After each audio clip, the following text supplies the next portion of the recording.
Carol Sokowaloff, Director of International Student Services. OPT is optional practical training, which is a work benefit that students who are on an F1 status can apply for once they complete either their bachelor's degree or their graduate degree.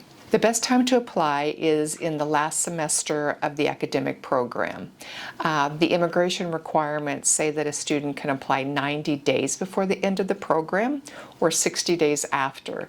We typically recommend that the student apply within that first 90 days before the end of their program to make sure they get the full 12 months of optional practical training. OPT will last for 1 year unless a student is in a STEM field, which is a science, technology, engineering, or math field.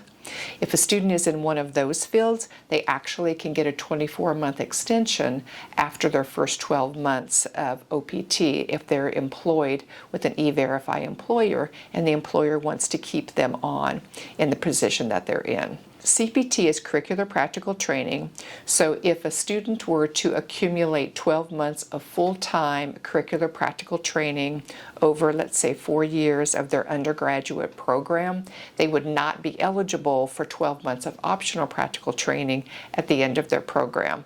It doesn't happen very often that a student would accumulate 12 months of full-time optional practical training, but when we have our workshops, we always advise students if they are looking to do curricular practical training, and it may be for full-time, for example, in the summer, that it could accrue 12 months. We hold OPT workshops every fall and spring semester, so we will be holding an OPT workshop here in February because it will be just right outside the 90-day window for students to start thinking about applying for optional practical training if they're going to graduate in May.